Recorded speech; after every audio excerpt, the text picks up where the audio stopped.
Hello, and welcome to She Rises, the podcast where women in leadership take center stage.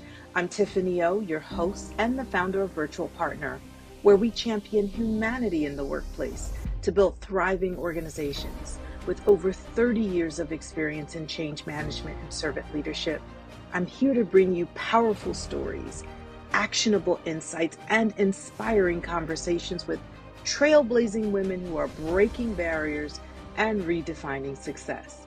Whether you're climbing the corporate ladder, leading your own venture, or looking for that next level of impact, this is your space to learn, to grow, and to rise. Let's dive in. So today, I'm joined by Julie Homsy, and I'm really excited to have her as my guest. Just a little bit of history. Julie and I go way back to my first year in Ohio. Julie was working with Action Coach, and she reached out to me around coaching, right? So they were building a coaching business. So coaching has been on my radar for about 15 plus years. And Julie has been on the journey. She's watched me start businesses, close businesses, get jobs, transition, become a leader, and now back in the entrepreneurial world, serving my ideal customers. Those are companies with intact teams of 5 or more, usually employees of 100 or more. And I love talking to HR leaders and people who are leading transformation. All right, Julie, tell us a little bit about what you're doing now, and then we'll dig into our conversation around sort of like HR trends and where data and AI fits into the people part of business. Yeah, great. So thank you again, Tiffany, for having me. So right now I am actually consulting on my own. I'm working with, I'm working with two companies. So I'm doing recruiting for a company that I used to do recruiting for, and I'm also consulting with a consultancy here in Columbus doing their recruiting, helping them, take a look at their recruiting process and also taking a look at their whole processes within the business. So it's been an interesting journey. As you mentioned, we got introduced to each other through Action Coach, which is the start of my being a solo practitioner and not being an employee. So I've taken a really different route to my career, but started out traditionally working for someone else and had the opportunity to go to independent with Action Coach and looked back a couple of times and took a couple of W-2 jobs, traditional jobs, but always came back to being independent. So that's, how I got here and where I am today. It's funny you say that. I think for those who are tuning in, it doesn't matter whether you're an entrepreneur, you're someone in the workplace, or you're the hiring manager. I think the theme here is that usually women, we're doing more than one thing at a time, right? We have superpowers, and usually we're the mother.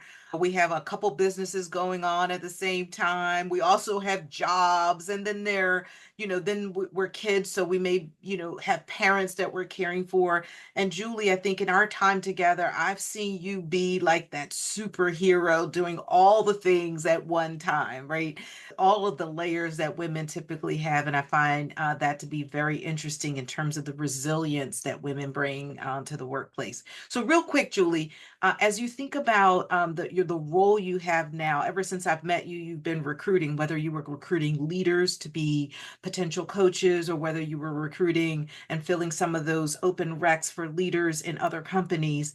You've been touching people and talent for some time. So I'm curious, as you think about trends that you're seeing with talent, well, what are you noticing? And if we could, yeah, what are you noticing first? And then I'll come back to, what we learned from that.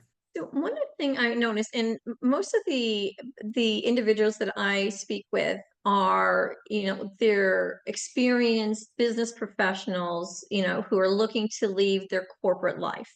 Now I do have to say with my current client, there are individuals that I'm talking to who, they love the feel of being a consultant. They still want to be be an employee, which is great. But I think one of the trends I'm seeing is that people want to share what they've learned over the course of their career. They want to share it with other people, other business owners, other employees. They want to help. They want to help businesses grow. They want to help people grow. And I think that's a large part of, and I was, going back and forth in my mind today. It's like, why are people wanting to be remote? And I think it stems from two things is one is because of what you kind of alluded to earlier is, being that we've got so much going on in our lives that being remote kind of helps us because we can be there for our kids, we can be there for our ailing parents, we can be there for our spouse. We don't have to worry about, the hour commute or whatever. But also it gives us that flexibility a little bit more to be that person who is actually focused in helping companies and helping employees be better. That's an interesting And take. well, it's just something that popped into my mind today. It's like, why do we want to be remote? Does it give us the more opportunity to really focus in? I know myself, I love being remote. I find I can do more in the time that I have than if I was sitting in an office at a company because you get interruptions, you've got, people just stopping in to say hi, which is nothing wrong with that because you need that interaction. Mhm. But I find since, I have my time, my time is limited, I can actually focus and get more done if I'm working remotely. But I do miss that interaction because I was thinking about one of my past employers yesterday and it's like, man, I kind of miss walking the floor and talking to the employees and that. So I think what we need to find and maybe what in the trends moving forward is how do we combine the best of both worlds? Mm. And my client I'm working with now, he's doing that. He's got employees, they're remote, but they get together on a regular basis. I had another client down in Atlanta in the tech industry who, he had a combination of both, but he makes it a point that every month they do a lunch with everybody.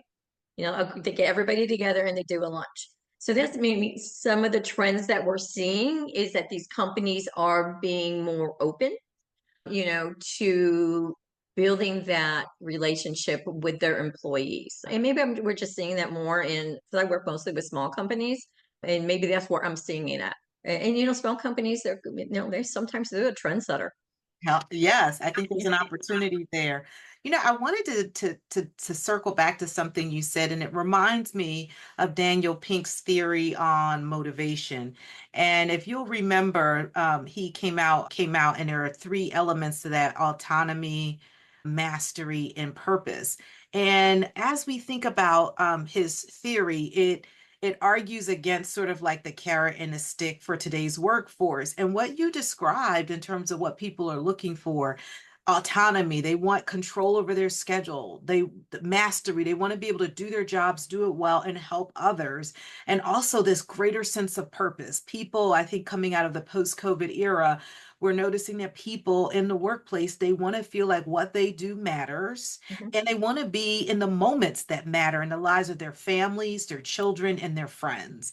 And so as we think about creating a workplace that supports today's workforce, it reminds me of Daniel Pink's theories on motivation, and companies that get this right can really engineer a workplace that reinvigorates the humanity that's in the workplace. So thanks so much for like really shining a light on the trend around the remote workforce and what's really driving people today.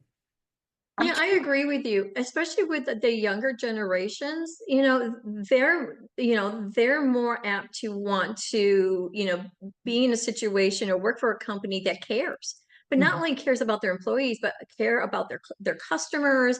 They care about, what they're doing, their mission, their values. The days of, going to work and just, putting your time in and going home, like, our parents did. I don't see that anymore. People want to make a difference, whether it's in their job, in their family, in their friends' lives, in their employee, the co-workers' lives or their customer lives.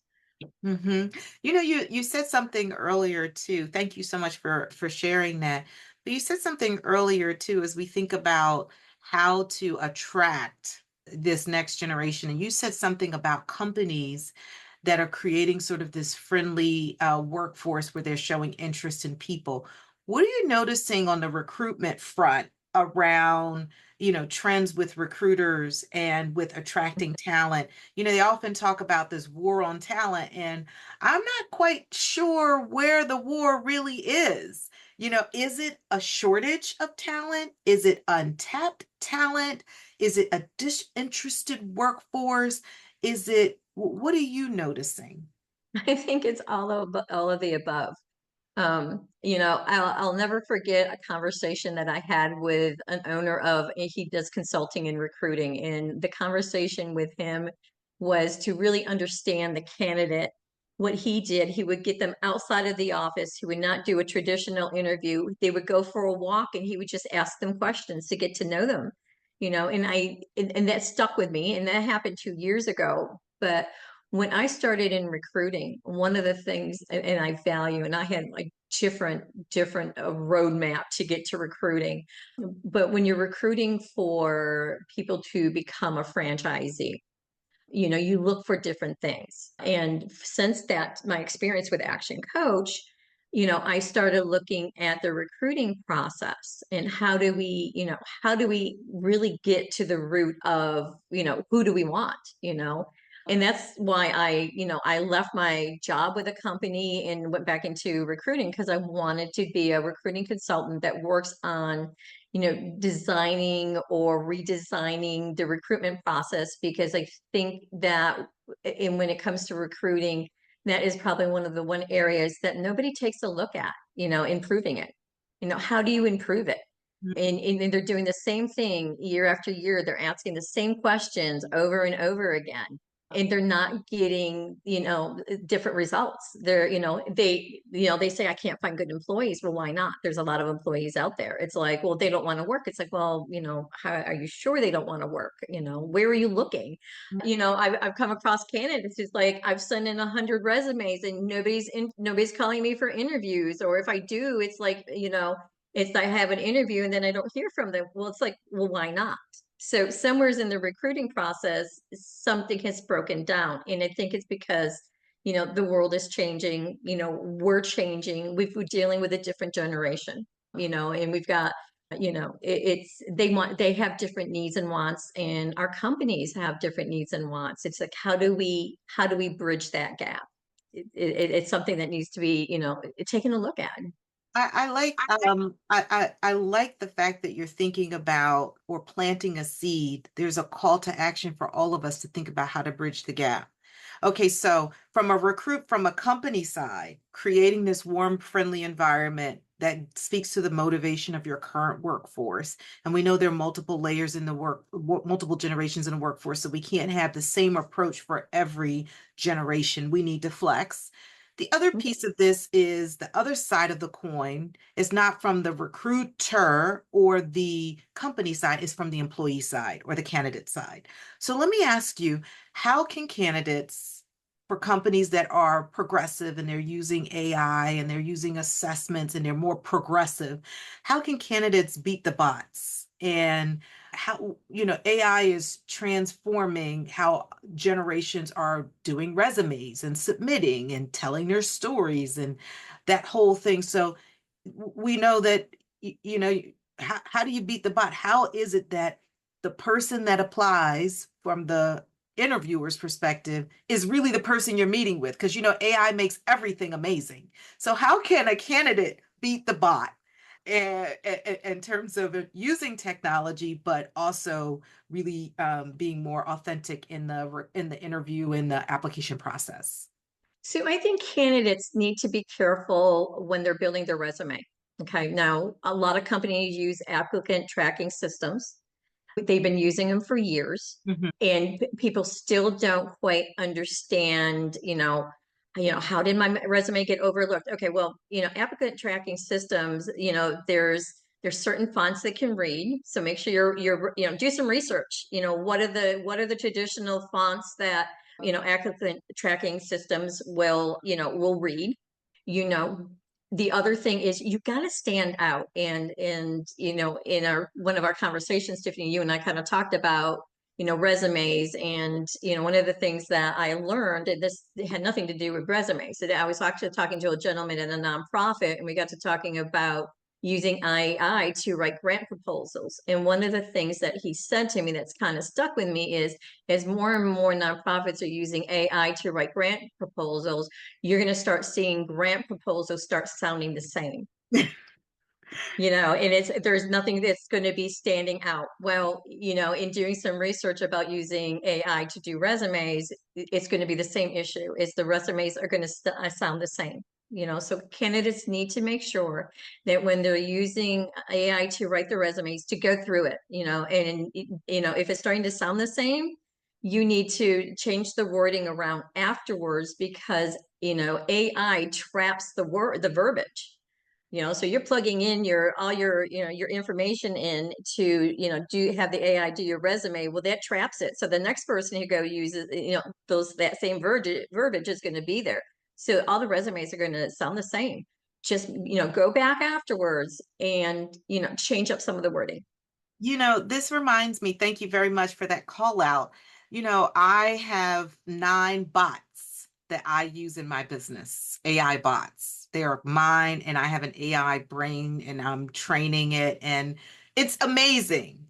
But the human piece, I still need to go back, and sometimes I have to retrain the AI brain that this is the audience, or this is how I would say, or here are some nuances. I can't just take what it spits out and go with it. And I think what I'm hearing you say for candidates that are looking for jobs is, it's great that you have a pretty resume. It's great that it sounds great, but it needs to really sound like you, and it needs to be real and authentic. And you have to have the human touch, right? So we talk about humanity in the workplace. It starts with the human that's doing the interviewing. So as we start using some of these tools, I'm hearing you say, Julie, it's a great reminder for candidates to make sure that they put their eyes on it, that the voice is their voice, and that the description of what they do, they can really talk about it in the interview. Imagine you submitted this well-worded resume about your experience, but you can't use the STAR method to talk about the situation, to talk about the challenge, to talk about the action you took, and to quantify the results. You still need to be able to do that with your resume, and it needs to be written even with the bots to be able to talk about that. So great. And keywords, right? So the keywords you pull out, you still need to look at the job description and tailor your resume to be able to do that, to be able to beat the bot. Right. Thanks. Absolutely. And there are keywords. There's keywords that are not relevant anymore that, in doing your research to build your resume, look to make sure, because we always use collaborate, or we, manage. Well, there's different words now that, talent acquisition team's attention.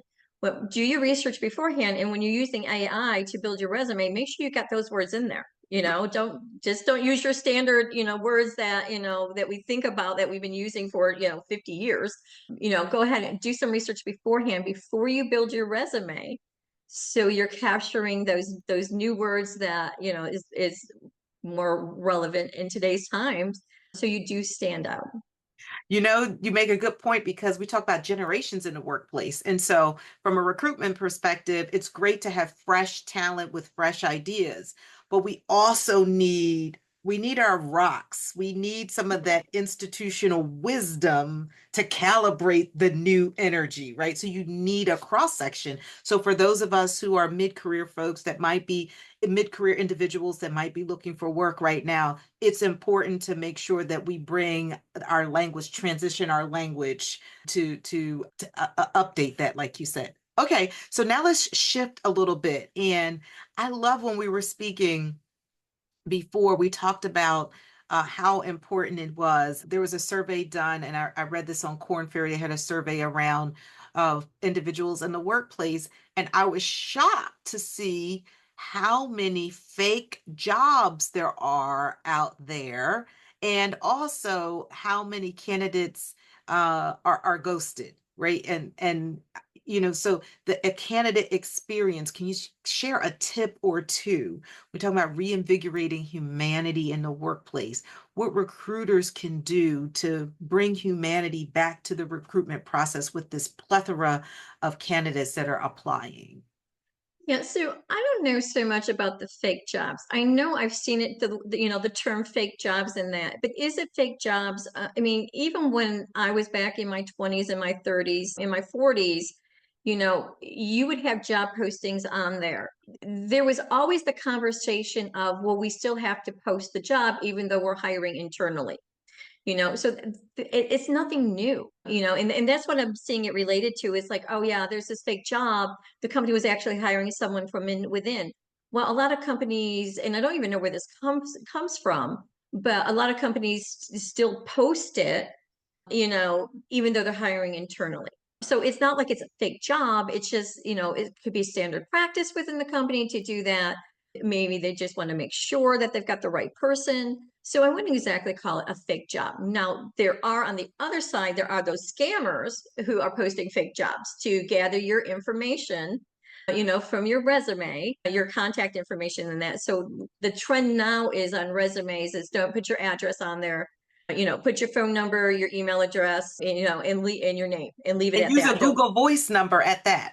So you can camouflage even your number, your phone number as well. Right. So, I mean, now those are the true fake jobs, the ones that the scammers are. So, everybody needs to be careful about that. Don't put I was coaching, a client up in Chicago, and she was looking for a job, and she had her address. Hey, what, you need to not put your street address on your city and your state on your resume anymore. And here's the reason why. So just be careful, women especially, because you just don't know out there anymore. Just to be careful so you don't get a stranger knocking on your door. So be careful with that. Just, leave it as simple, phone number, name, and your LinkedIn profile and your email address. Excellent, excellent. Thank you very much for those tips. I wanted to shift our focus a little bit since the podcast is about She Rises, right? So it's interesting. We want to talk about people. We're going to talk about the journey in the workplace. I wanted to make sure we get back to this place of what you're noticing in terms of trends for women in the workplace. So think about yourself and maybe some of the trends, some of the changes you've seen over the years for women in the workplace. Is there something that you would share with us and a lesson we can learn from that to pass to the next generation? Since I haven't been applying for jobs and interviewing for jobs, I haven't seen anything. Now, I know myself when I'm interviewing for my client, what we're looking for. And this is for women and this is also for men.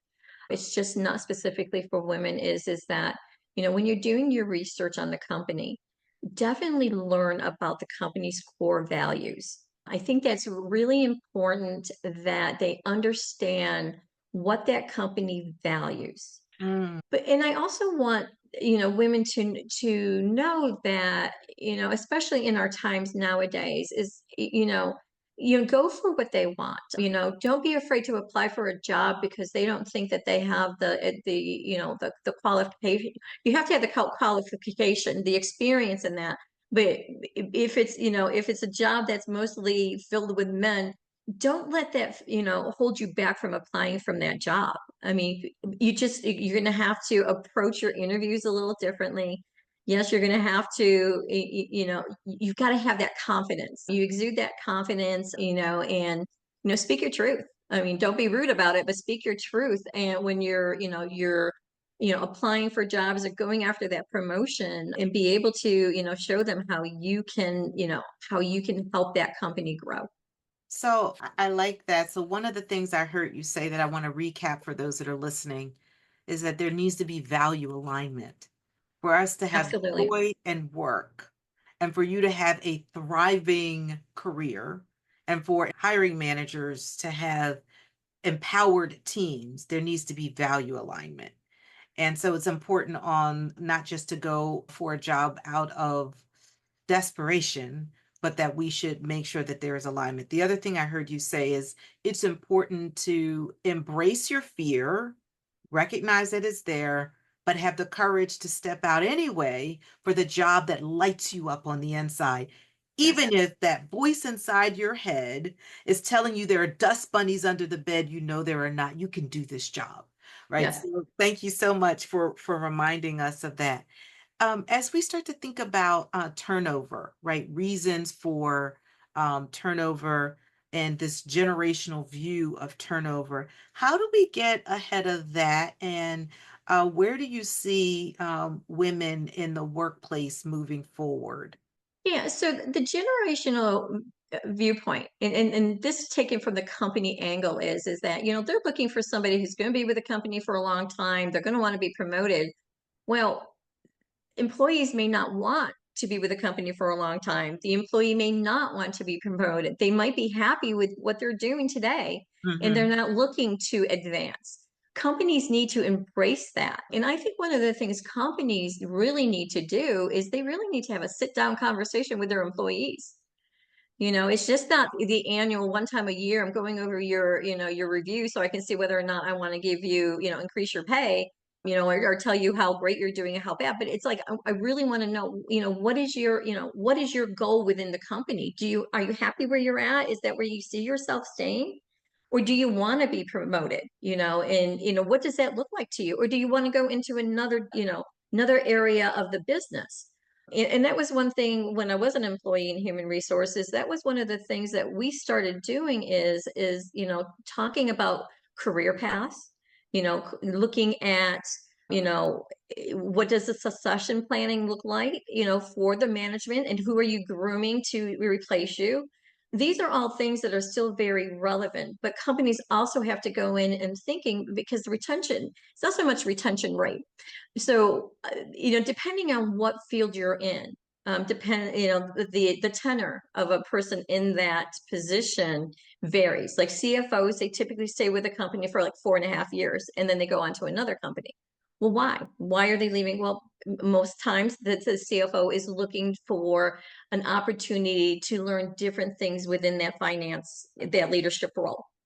Human resource generalists stay in for 5 years. Why are they leaving after 5 years?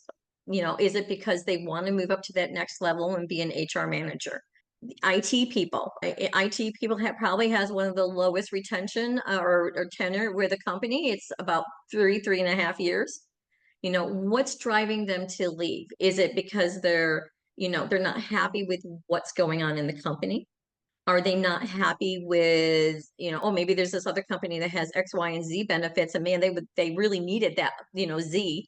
Or is it because of the fact that, they're being pressured to be promoted and they don't want to? And so they're feeling that if they don't take that promotion, then, it's better for them to leave. So companies really need to take a look at that, and really see what is driving, employees to stay, what is driving people to, be promoted, what is driving, what are their needs? Is it taking a look every year? Companies look at their benefits package. Is it, are they just looking at what they currently have and looking to get a better rate, better coverage, or are they looking at the benefits as a whole as, what else can we offer our employees? If we're going to make them be here in person, what else can we offer them so we can keep them?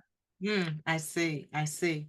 Thank you so much for sharing those insights. So as we start to think about, this is all about people in the workplace. It's all about how to keep people engaged in the workplace, both men and women. And as we start to think about some of those generational influences that are there as well, you mentioned a couple of things that I've also noticed in working with my clients.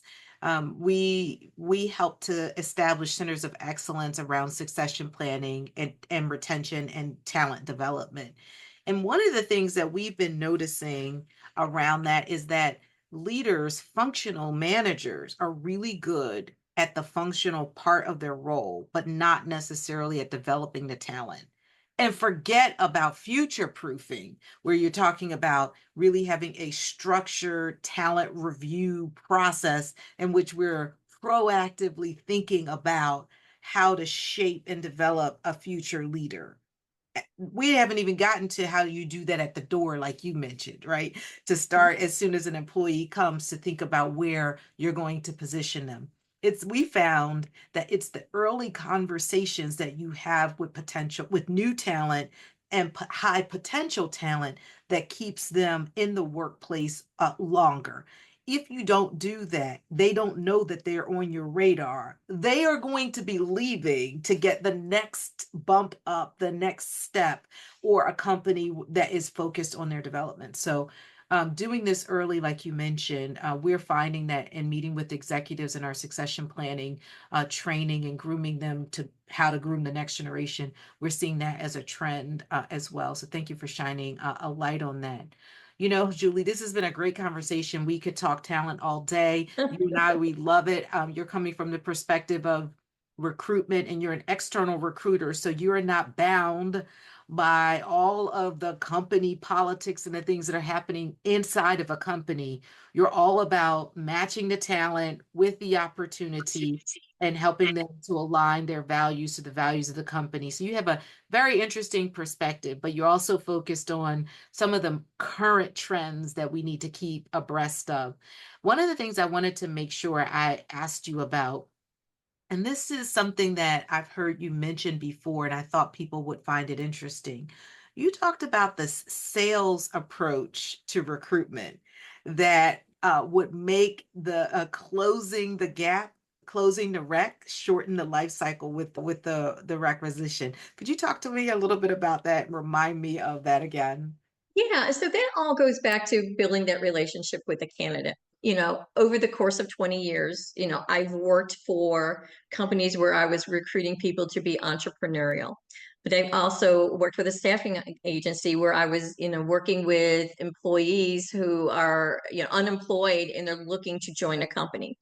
And one of the things that, and especially through COVID, social media just, I mean, the firestorm happened where, somebody's applying for a job and they get ghosted, or they, the horror story of is, and this one is like, oh my gosh, candidate got included on an email with that the recruiter was sending to the HR manager. And just, the HR manager wanted to know how that candidate was doing. And it's like, I haven't heard from him. He hasn't responded. Well, the candidate was saying that I never received the emails. Mm, So when and the sales approach, when you're so two things here on there's taking the sales approach to recruiting. It meant three things. One is that you treat your candidates the way you want to be treated. Okay. You take the time to build a relationship with them because they're going to be spending most of their life working with in your company. And, there's going to be people interacting with them. The company wants to make sure that that's the right person, but that person's also wanting to make sure that that's the right company. So taking that time, relationship selling, you get to know the person, you get to know their wants and their needs and their goals. And you ask them about it. You just don't ask the standard canned questions and compare it to the next person because each person is different. The other thing about relationship selling is that companies need to take a look at, when you're recruiting, what a great way to build your brand. Okay. If you've got one person who had a bad experience going through your interview process and they're lighting up social media saying how horrible it was, that doesn't look good for the company. The other thing is every person that you interview, whether you hire them, whether you move them in the next step in the recruiting process, or you tell them that they're not the right fit, treat them with respect. But then also, since you've taken that time to build that relationship with them, that's your next source of finding somebody for another job. I do it all the time. I reach out to people that I've spoken to, 1 year ago, 5 years ago, 20 years ago to see who they know, that would be great for this opportunity because they know that I represented the company well, but I also treated them well, and we've built this relationship where, they know if I'm reaching out to them, I value them in their opinion and who do they know. mm. Thank you very much for sharing that. We could, like I said, we could talk all day on this topic. I really appreciate you taking some time out to spend with me this afternoon. And for those that are listening, you're trying to gain some insight about trends. If you want to add to the conversation and you're watching the full-on video, please post some comments down below. Julie, can you tell us how to reach out with you the best way? Is it LinkedIn? Is it Instagram? Is it Facebook? What's your preference? Yeah, they can find me on LinkedIn. Just, look for Julie Homsy and you can reach out to me there. Thank you so much. Before you go, Julie, tell me what piece of advice would you give your 25-year-old self in the workplace? Oh, goodness. So I would tell myself, when I was 25 is don't give up.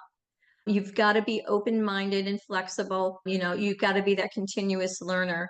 But seek out those leaders within, your community or your organization that, you would like to strive to be. Leadership says a lot, it has a lot of influence and impact on people. So find someone who you value what they're doing and what they're all about. I wish I would have known that when I was 25 about finding a mentor or finding a coach. I think it would have made a world of difference. It would also, and I see it, there's large corporations that you come in, you're walking in as an entry level person and they have a mentorship program. I mean, those types of programs add value. But in going through those programs and learning from those mentors and that, but you don't need to go to a company like that and go through a formal mentorship program. You can seek somebody out that that you admire or that you've seen accomplish a lot of things. And I Thank would definitely recommend that. Excellent advice. Thank you so much for sharing that with me. So I'm going to park it here. For the rest of you who are watching, I often think about who it is that is my rock star or mentor. You mentioned seeking out a mentor. Mine was my auntie. My superhero is Wonder Woman. That's who I identify with. She clicks her wrist and makes everything happen. And my inspiration was my mother. Who was it for you, Julie? This is sad to say. I don't think I had someone, but through the years in working with the various companies that I've worked for and working for entrepreneurs, I would have to say, when I worked for a business owner, whether it was, back when I was living in Buffalo and working for an insurance agent, or even my current client right now in the owner of this company, I think they are those who I strive to be like. I learn from them, but I think everybody I've encountered is a superhero. I love it. I love it.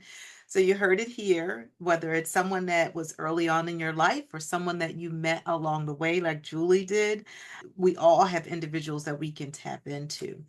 Well, you've been here with me. This is Tiffany-O. Again, I'm the CEO and founder of Virtual Partner. And today I've been joined by Julie Homsy, who is a phenomenal external recruiter. She's all about talent. She's got her ear to the ground. She knows what's happening with companies. She knows what's happening with candidates. So I appreciate the time you spent with us this afternoon, everyone. Have a great day. That's a wrap for today's episode of She Rises.